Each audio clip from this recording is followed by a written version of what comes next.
اچھی باتیں سننے اور پڑھنے کے لیے میرے چینل کو ضرور سبسکرائب کریں۔ میری دعائیں بھی عرش پر جاتی ہوں گی بلا ناغہ، یا اللہ کہہ دیجئے نا کن فیکون۔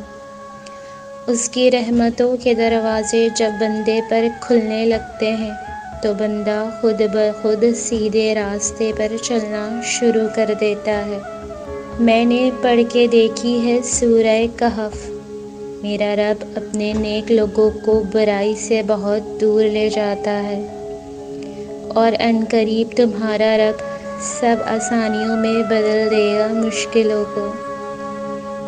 اللہ سے رشتہ اتنا مضبوط رکھو کہ تمہیں کسی کے سہارے کی ضرورت نہ پڑے۔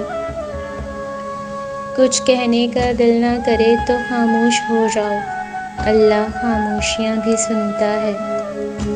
تم روشنیوں کے رب کو رات کے اندھیروں میں پکارو، وہ تمہیں بھی معجزوں کی صبح عطا کر کے راضی کر دے گا۔ تم بس ایک لمحے کو روتے ہو، تمہاری دعائیں تو تمہاری پوری زندگی بدل سکتی ہیں۔ میں تیری رحمت سے بالکل مایوس نہیں ہوں یا رب، بس مجھے میری ہر آزمائش میں کامیابی عطا فرما دے، آمین۔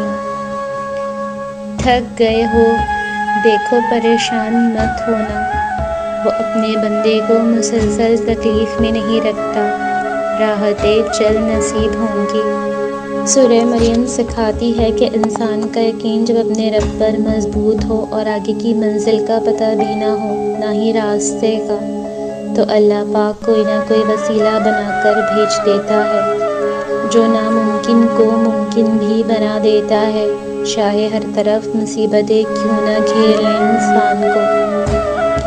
تمہاری مشکلات چاہے آسمان جتنی بڑی ہی کیوں نہ ہو، اگر تمہارا یقین اللہ پر ہے تو کوئی تمہیں ہرا نہیں سکتا۔ مزید اچھی ویڈیوز کے لیے میرے چینل کو سبسکرائب کریں اور ویڈیو کو لائک شیئر اور کمنٹ بھی ضرور کریں۔ بہت شکریہ۔